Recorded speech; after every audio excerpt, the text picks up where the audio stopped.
Thank you. That's Randy Chavez on guitar.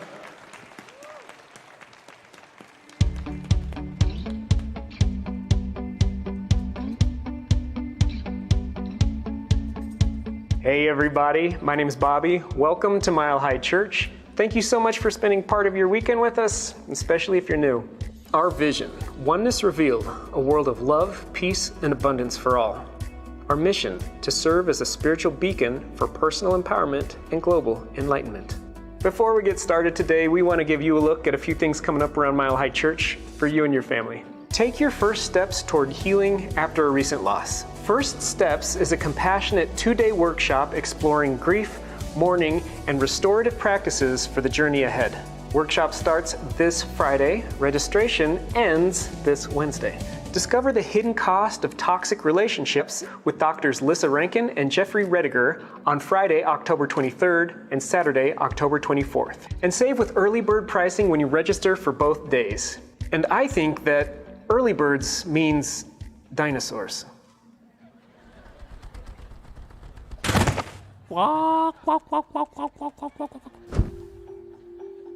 I'm honored and delighted to offer a class to you that I'll be teaching in August called Soul Collage Exploration. I'm doing this because it is a spiritual practice. I bring thousands of images and I just put them out on tables and we meditate and then choose images. And then we make these very simple cards.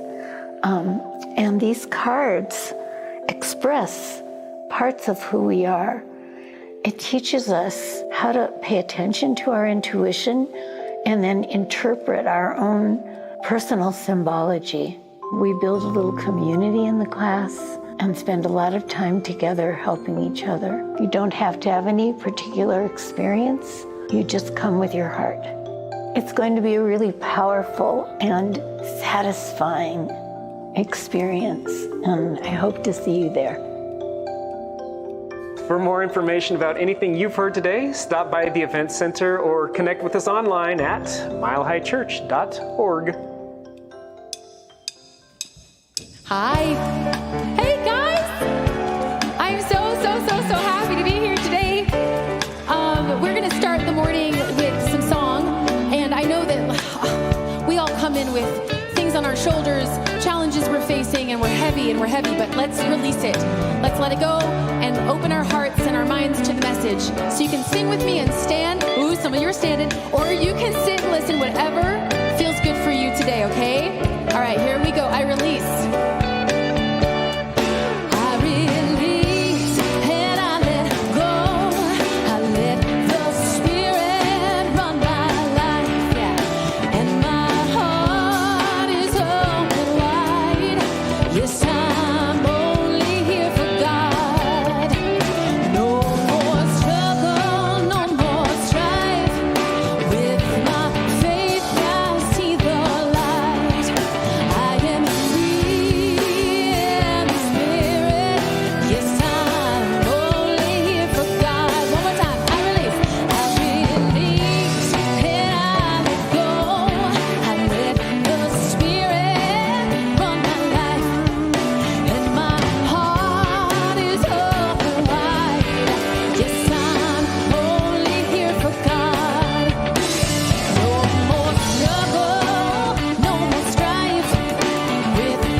Thank you, Lauren Sheely. Isn't it wonderful to have her back with us here at Mile High Church? You are such a gift to us. Thank you to our incredible Mile High band.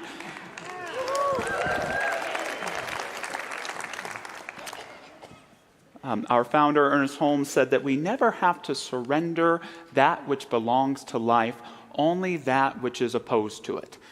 What a wonderful opportunity in the spirit of I release this morning to let go of anything that is keeping us from our sense of freedom, our wholeness, our inner beauty, and our worth, realizing that by letting it go and embracing those virtues and values that are the truth of who we are, it's the very thing our problem needs to be taken care of. Hey, Lloyd Barrett is here today. Dr. Lloyd Barrett is here.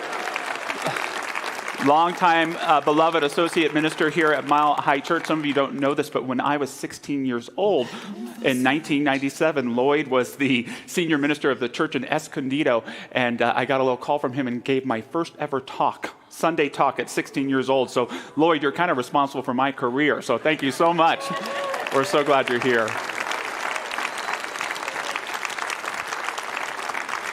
Magnificent. If you are new to Mile High Church, we have a vision and mission we love to recite each week. It's coming up on the screens. If you want to say it along with me, it goes like this.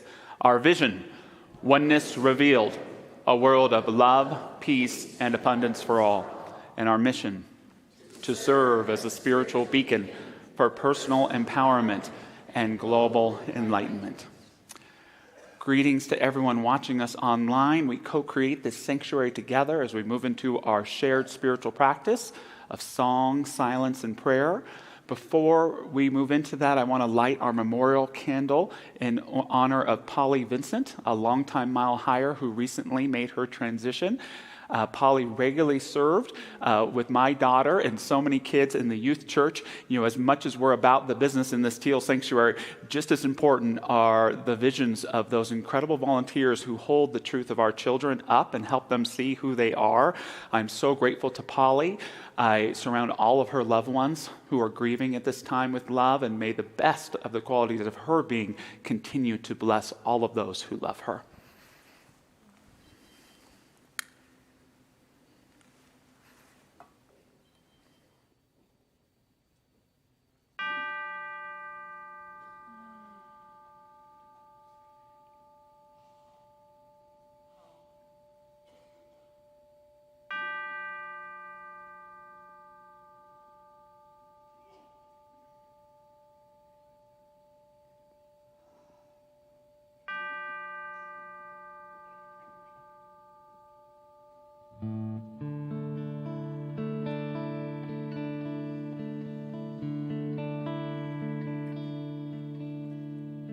Surely the presence of God is in this place.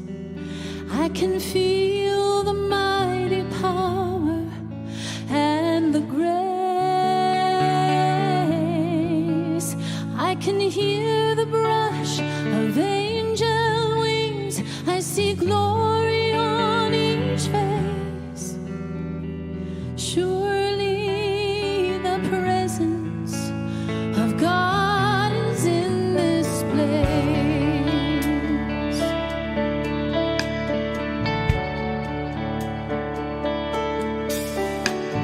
Surely the presence of God is in this place.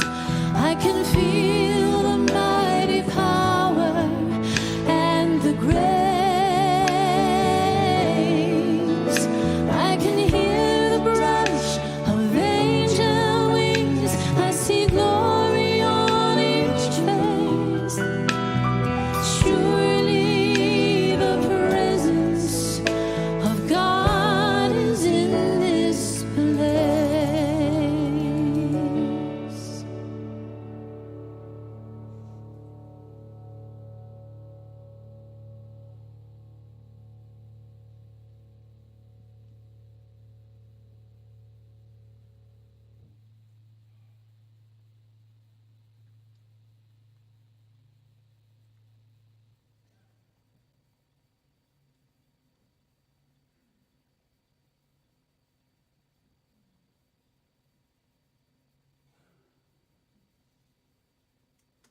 In this moment, we take that deep breath of presence.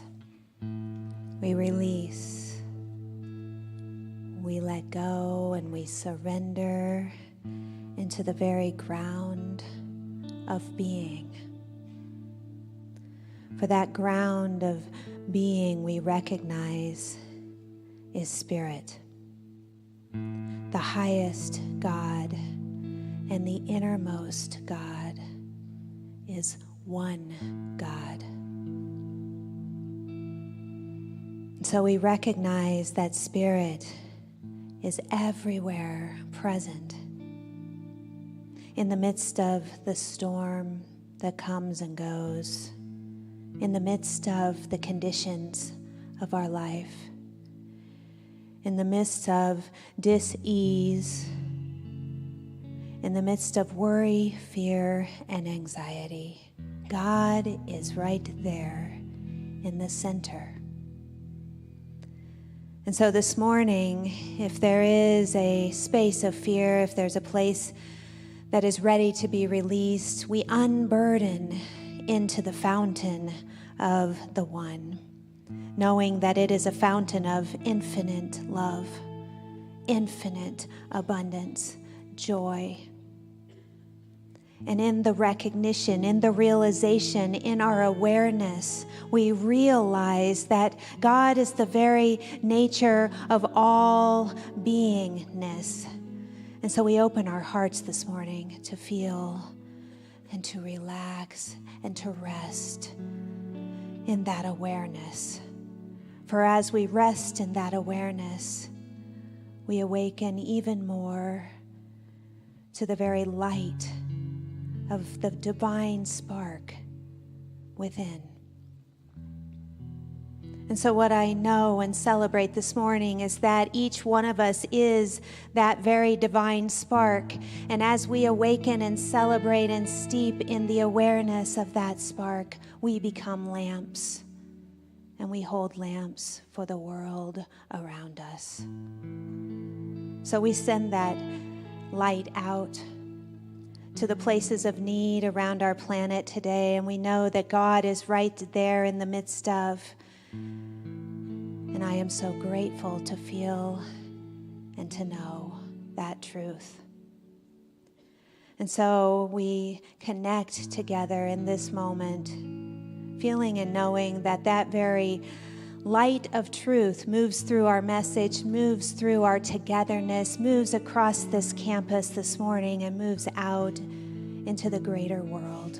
For peace is the truth of all being. And so with that, I release this prayer with so much gratitude, with so much love, into that law, feeling and knowing it is done, for we believe that it is so. So together we declare, and so it is. Amen.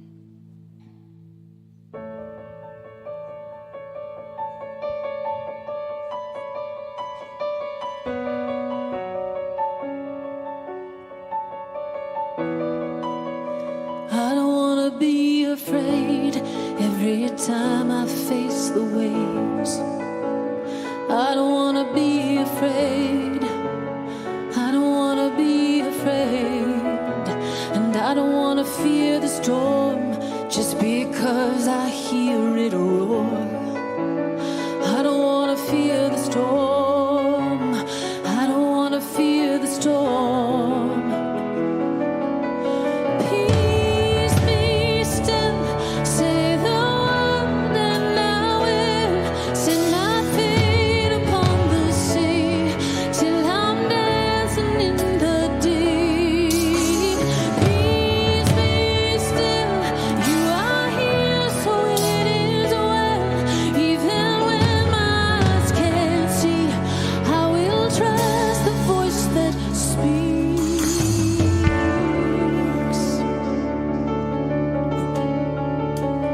I'm not gonna be afraid, 'cause these waves are only waves.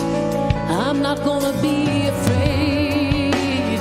I'm not gonna be afraid. And I'm not gonna fear the storm. You are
Our words of inspiration today come from our founder, Ernest Holmes.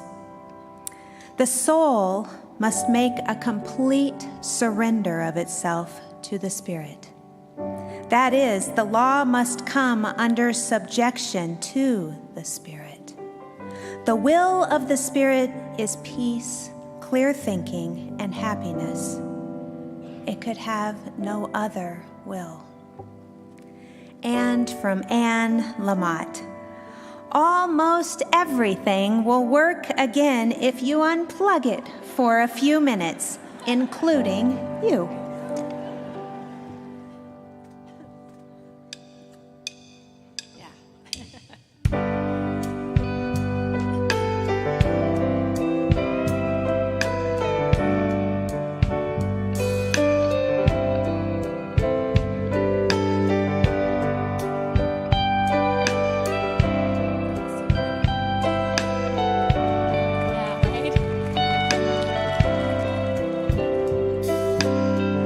Someone's in need of a prayer today.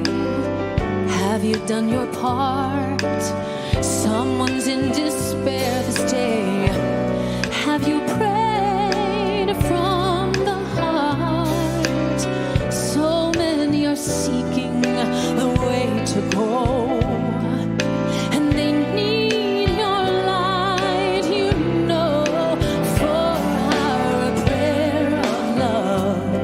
Oh, it lifts them high, it heals them, sustains them, and it sets them free. Our prayer of love, it lifts them high, it heals them, sustains them, and it sets them free. You know the place you need to start, so throw open your mind and use your heart. And don't waste more time and don't delay. So many are in need of a prayer today. Somebody's in need of a prayer today. Now have you done your part to see somebody's in despair this day? Have you prayed with all of your heart? Just listen to the Spirit. It's telling you to hear the holy call for a prayer of love. It lifts them high, it heals them, sustains them, and it sets them free. A prayer of love,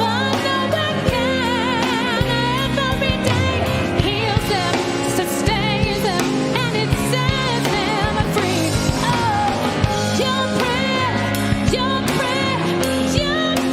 prayer of love, it healed me, sustained me, it set me free. Oh, your prayer of love, yes it did. It healed, sustained, and it set them free.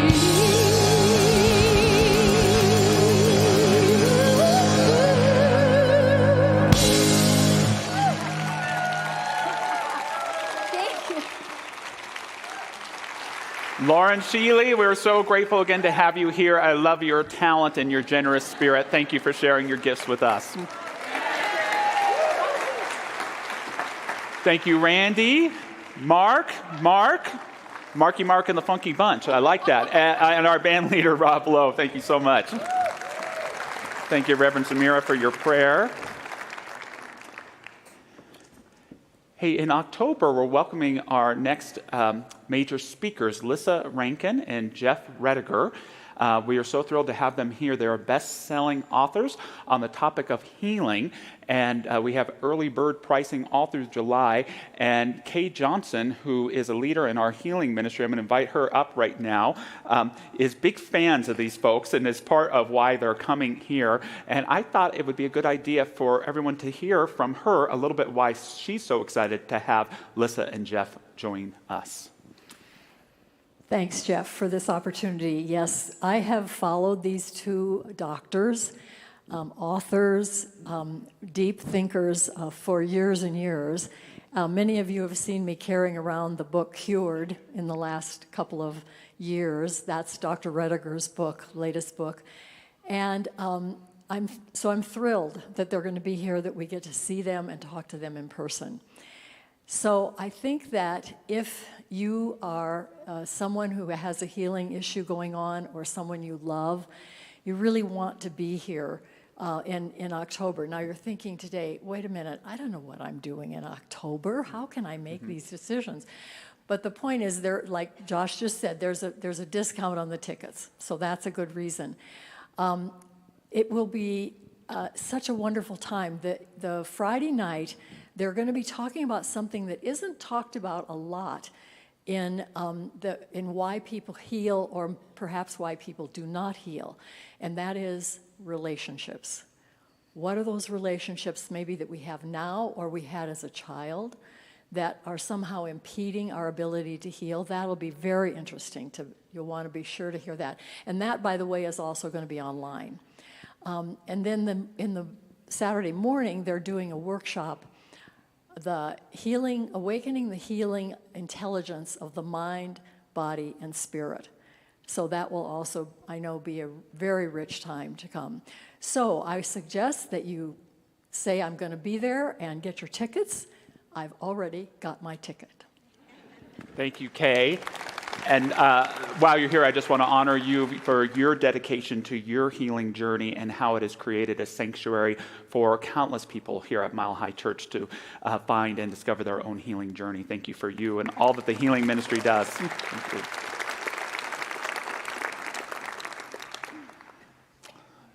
A term you don't hear tossed around Mile High Church very often is blasphemy. Any blasphemers here in the room today? Yeah, we all got here for a reason. The reason why is we don't believe in a God that gets offended. Say the Lord's name in vain? Just try to not be mean to people and remember that God loves you just the way you are. Worship false idols? Well, for us, everyone and everything is an expression of the divine. It becomes false when the idol thinks that it's the only God that there is. That's when you need to turn and run away. Go to the wrong church? You can't go to the wrong church. God is in every church, and yet the church doesn't belong to God in the sense that God belongs to everyone. God doesn't belong to a church. God belongs to everyone. God loves you just the way you are. The divine expresses through everything. God belongs to everyone. God loves you just the way you are. God expresses through all things. God doesn't belong to anyone. So we can't, according to religious science, offend God. But I do think there's such thing as blasphemy of our own spirit. We can blaspheme our own inner light. Blasphemy 1, not receiving love. You are a precious, awesome, beautiful expression of the divine in a universe where love is the magic that brings us to song and to silence. Within and around you is all the love there is if you can receive it, if you can let it in. Social science is teaching us today that the key to happiness is feeling loved. Sonia Lyubomirsky, a social scientist, shares, to feel that the people in your life truly get you, value you, and love you is what makes life worth living. This is what makes people happy. And social science is teaching us that for a lot of us, the problem isn't that we're not loved, it's receiving that love. It's taking it in. Maybe some of you are a little like me and have had in your past a commitment to loving people who were lovable, but maybe not loveable? A parent, an ex-partner, a friend or co-worker. We get so caught up in wanting love from these people that we don't realize we're unconsciously shutting it out from everywhere else. I've learned from time to time in my life when I'm not receiving love to stop and to say, I am not who I love, I'm who loves me. Think for a moment upon who loves you. All of those people in your life who are so proud of you for just being you. Take it in. There's an inner joy that cultivates in me every time I get to speak, because I know that there are so many people who have loved me and who have passed on in particular, who are still with me right here and right now, every time I give a talk. You know, there's those people you don't see and you wonder what happened to them. Then there are those people that you don't see, but you know are always with you in everything you share and everything that you do. To receive that love is to honor your spirit, but to reject that love, to put a wall between you and that love, is to blaspheme the truth of your human spirit and your human light. Blasphemy, too, putting others up on pedestals. In lifting someone else up, you unconsciously push yourself down and lose touch with your value, your power, your wisdom, your grace. And trust me, the majority of these people do not want to be put up there anyhow. It hurts them more when their humanity is revealed. We can sometimes unconsciously exalt people who are perfectly worth exalting, but in so diminish ourselves. The great philosopher Alan Watts said of Jesus, not that Jesus doesn't deserve to be exalted, but one of the mistakes we human beings make is making him the only boss's son. We so exalt this person who deserves also exaltation, but there's an unconscious thing there, Watts says, is that by making him up on the top of that penthouse, we unconsciously make an agreement that we never have to be like him. Jesus says in the Gospel of John, "Very truly I tell you, whoever believes in me will do the works I have been doing, and they will do even greater things than these." What a powerful spiritual message and teaching that this person who has the consciousness of Christ, a consciousness of unconditional love and forgiveness, a consciousness of faith that can heal and transform lives, that their message is, you have that power too.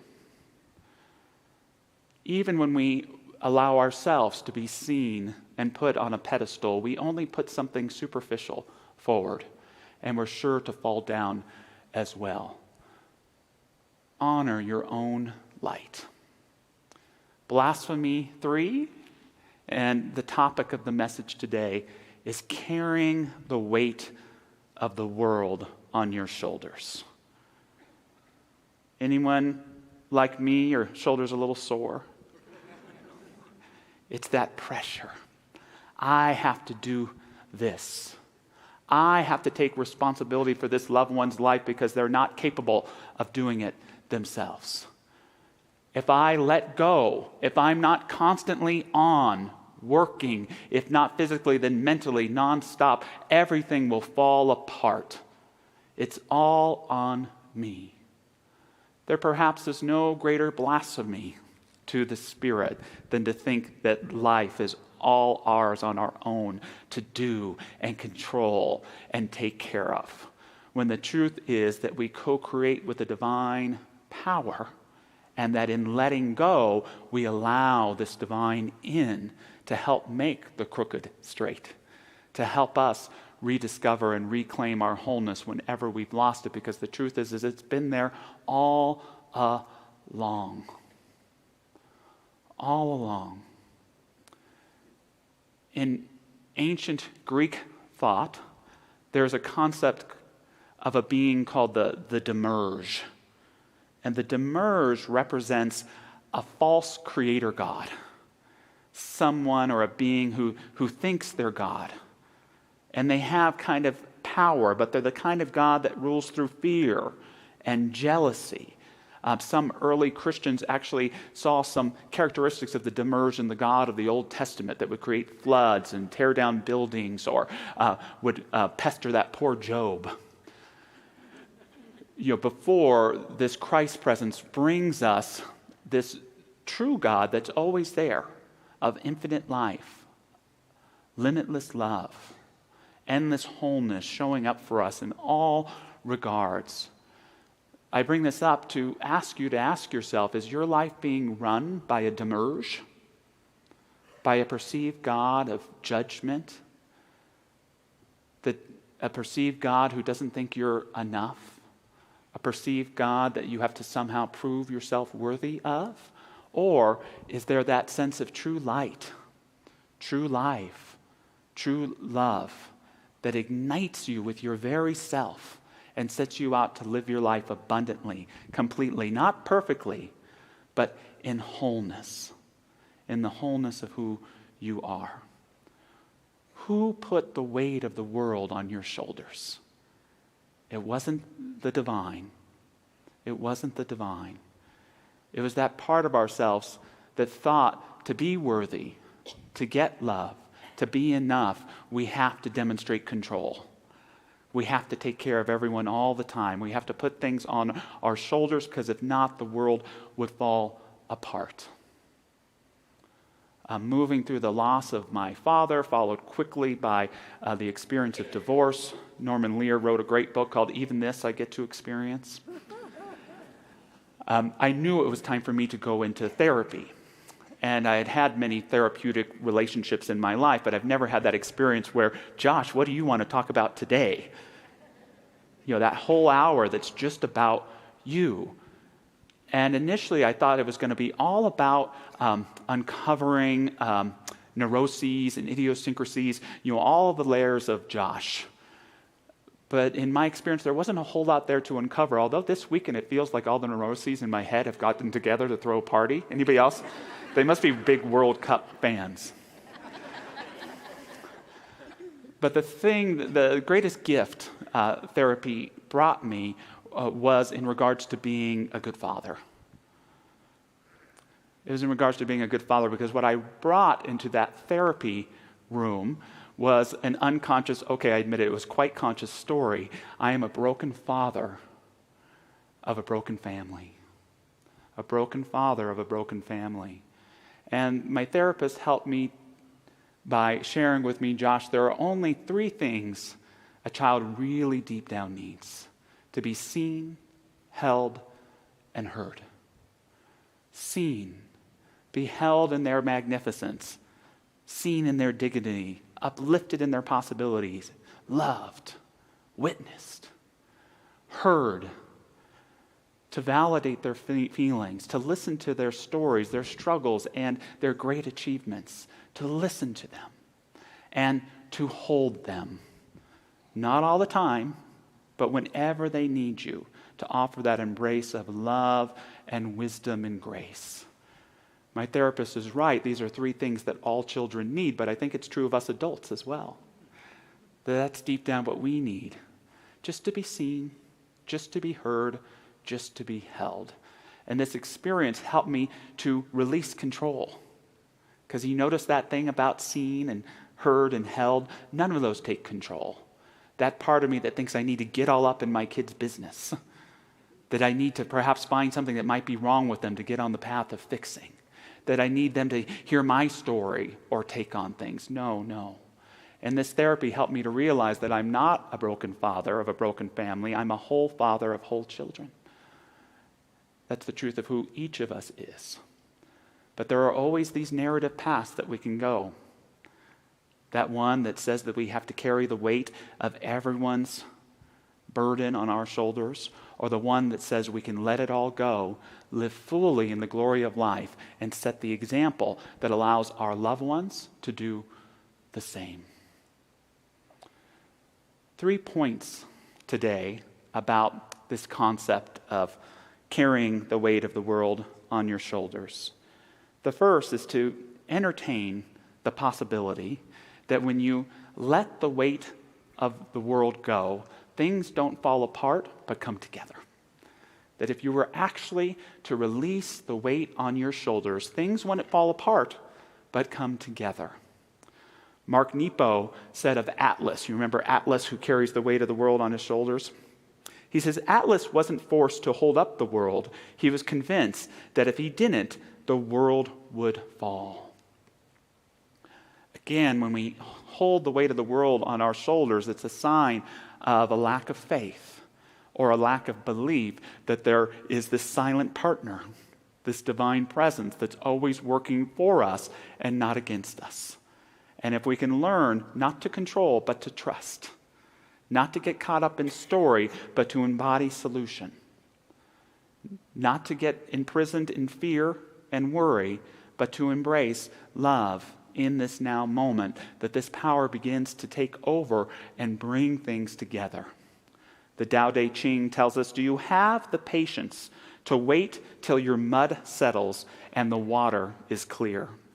Can you remain unmoving till the right action arises by itself? Can you? What an amazing thing to consider, that our problems aren't ours to solve, but to become conscious of in light of the truth of who we are. And when we're able to do that, the problems begin to take care of themselves.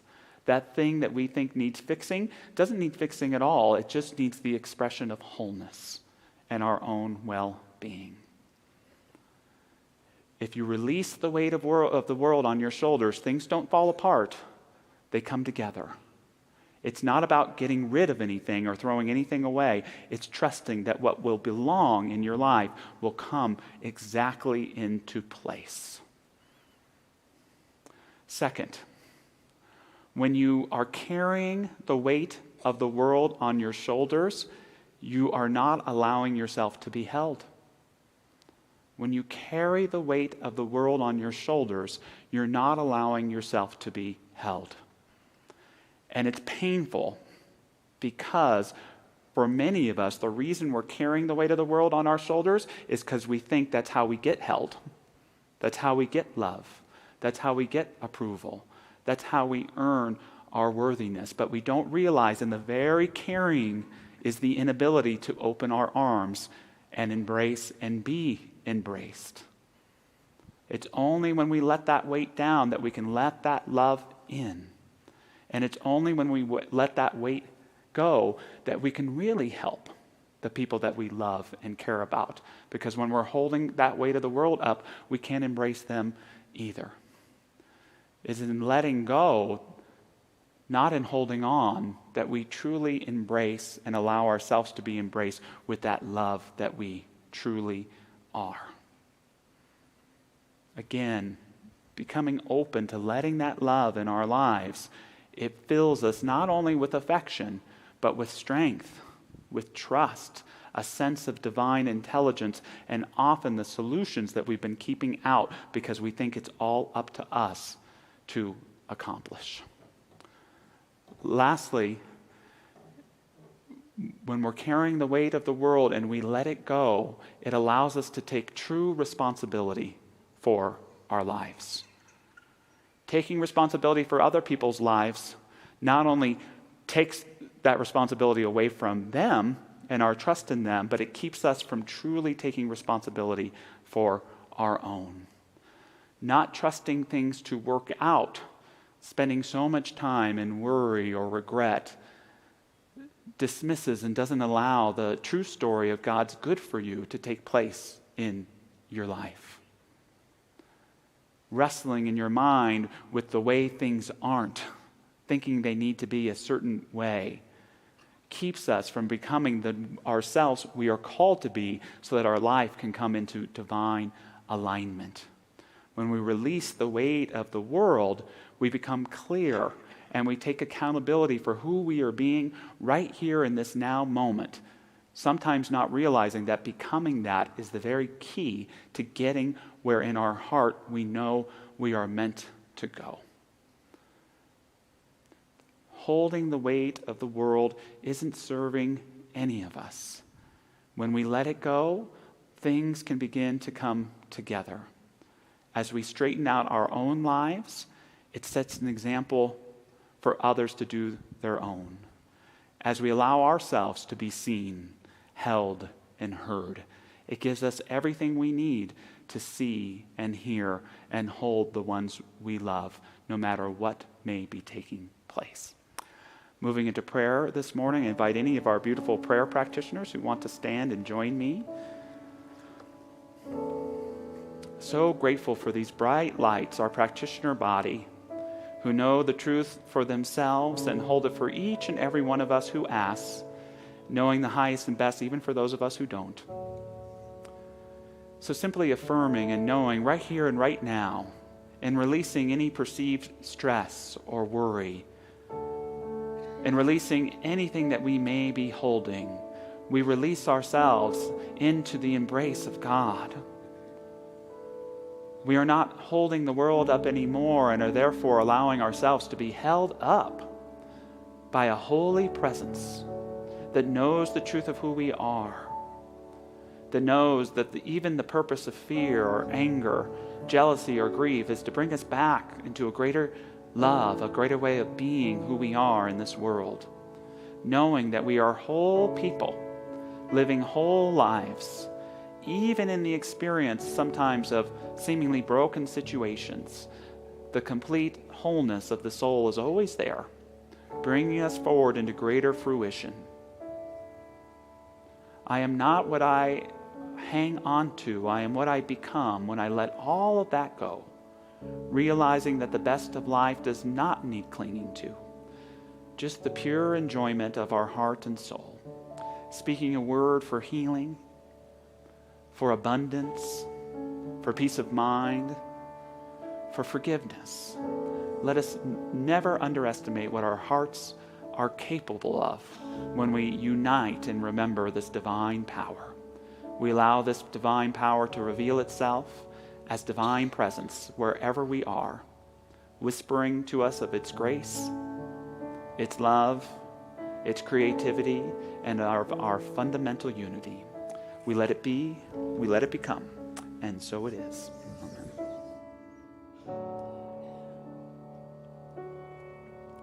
Let faith rise up, oh heart, believe. Let faith rise up in me.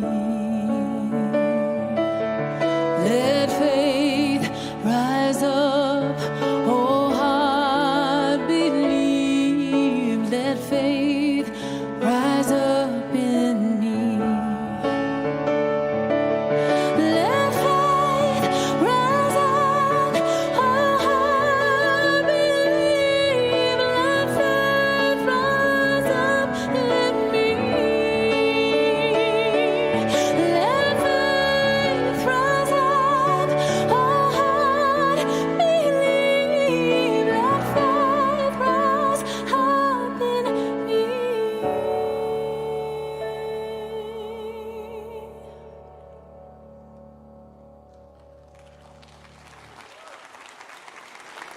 rise up in me. Thank you, Lauren. Thank you, Rob.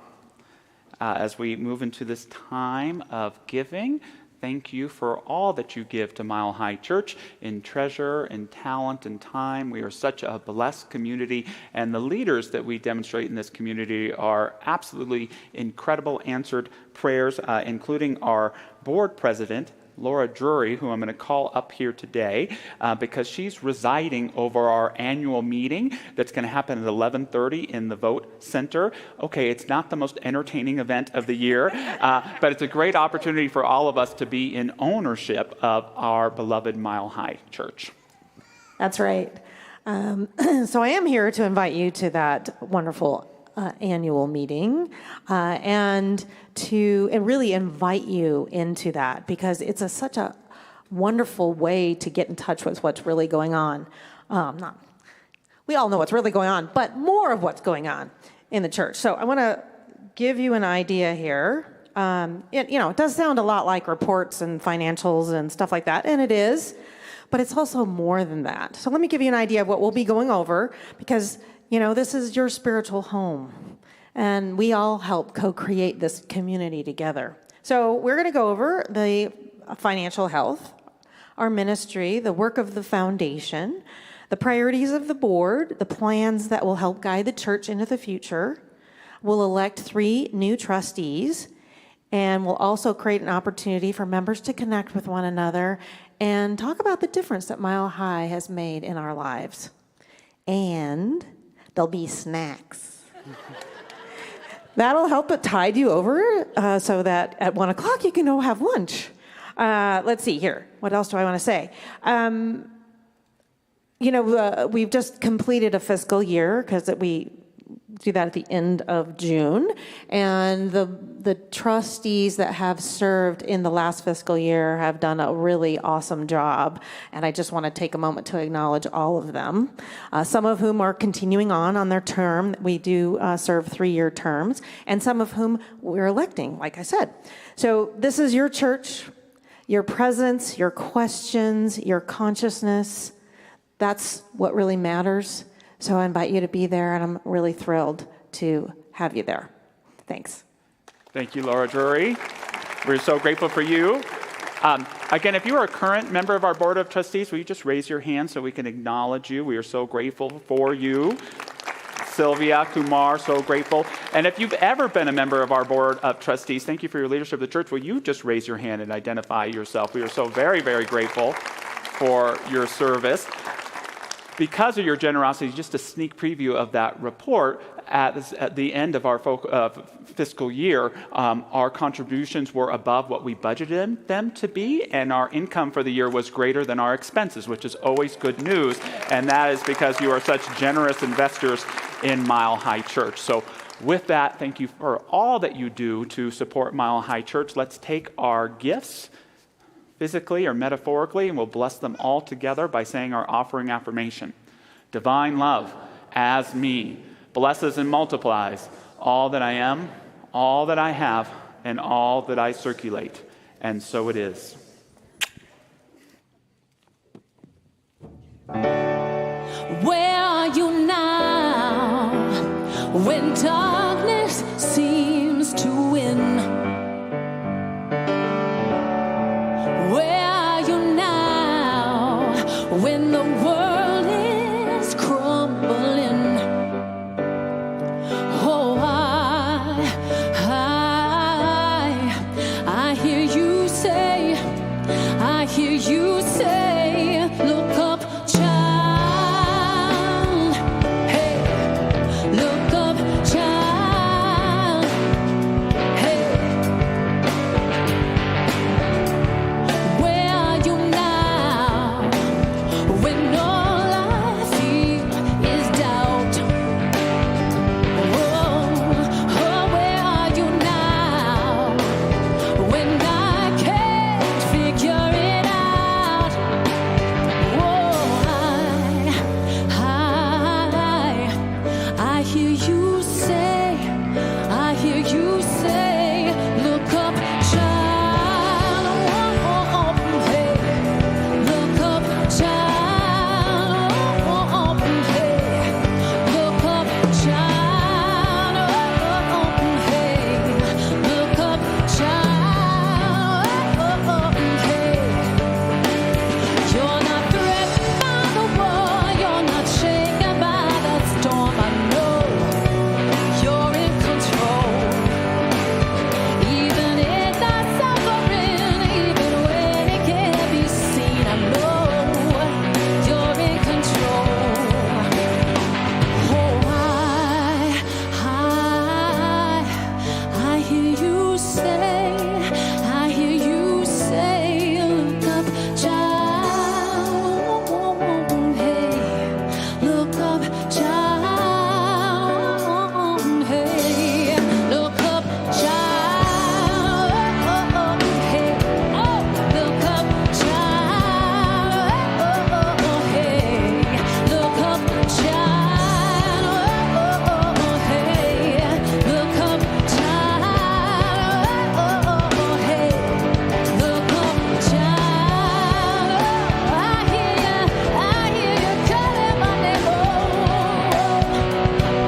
Lauren Sheely, thank you so much. What a joy to have you back with us. What gifts, and thank you, Mile High Band. If you are here at Mile High Church for the first time today, we welcome you, and we would love to get to know you better. So if you are here, please join us out in the Welcome Center. We have a gift for you. We want to tell you more about our church and our community here, and we want to greet you. So please join us out there. Thank you, Zamira.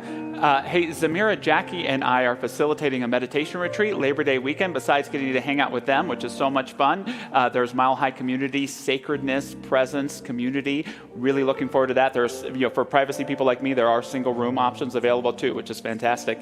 And hey, we're doing some hiring here at Mile High Church for some part-time jobs. If you go to milehighchurch.org/jobs, you can see that we're looking for lighting direction, digital marketing ability, accounting, and there might even be more on there, so check that out.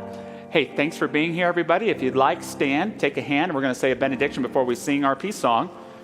Repeat after me. Something wonderful is happening to me right now. It is this thing called life. Life is in my mind, my body, and all that I do. I give thanks for it, and I accept it. Just the way that it is, and just the way that it is not. Thank you, life.